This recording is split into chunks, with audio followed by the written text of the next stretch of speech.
ভারতের মোদি চাইলেই আর রাতের অন্ধকারে ফারাক্কার বাঁধ খুলে বাংলাদেশের দিকে আর পানি ছাড়তে পারবে না। আমরা এইবার বাঁধের বিপরীতে বাঁধ নির্মাণ করেই ছাড়বো ইনশাল্লাহ।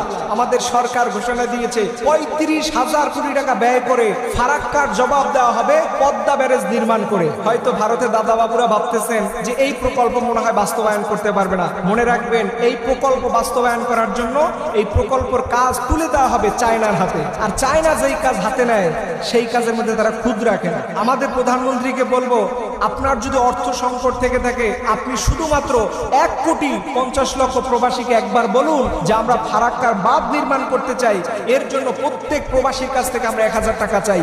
এই প্রত্যেক প্রবাসী যদি ১,০০০ করে টাকা দেয় তাহলে এই টাকার পরিমাণ দাঁড়াবে ১,৫৫১ কোটি টাকা। এই টাকা দিয়ে ওরকম ৭-৮টা ফারাক্কা বাঁধ নির্মাণ করা সম্ভব। ভারত আমাদের একমাত্র প্রতিবেশী যার বিরুদ্ধে আমাদের সবসময় কথা বলা লাগে। ভারতের সাথে ৬টা দেশের বর্ডার আছে। আপনি কি কখনো শুনছেন ভারত সেই দেশে পানি ন্যায্যভাবে দিচ্ছে না? আপনি চায়নার দিকে তাকান, পাকিস্তান, নেপাল, ভুটান, মায়ানমার, এই সীমান্তগুলোতে ভারত কিন্তু কোনো দাদাগিরি করতে পারে না।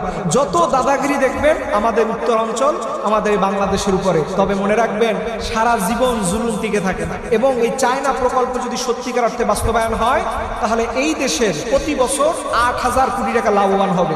এবং এই ৮,০০০ কোটি টাকা দিয়ে মোটামুটি ৫ বছরের ভিতরে আমাদের এই ৩৫,০০০ কোটি টাকা ঋণ পরিশোধ করা সম্ভব হবে। দেখেন, সঠিকভাবে দুর্নীতি মুক্ত করে যদি এই কাজগুলো করা যায়, নিঃসন্দেহে বলতে পারি এই প্রকল্প যদি বাস্তবায়ন হয় এই দেশ জাতি সবাই আমরা উপকৃত হব। এবং দেখেন, ভারত কখন পানি ছেড়ে দেয়? রাতের অন্ধকারে মানুষ ঘুমায় আছে। আমরা গত বছর দেখছি একটা মা বলতেছিলেন যে আমার পেটে ৯ মাসের বাচ্চা আছে, প্লিজ আমাকে একটু জাগায়া ধরুন, আমাকে একটু বাঁচান, আমি বাঁচতে চাই, আমার বাচ্চার জন্য বাঁচতে চাই।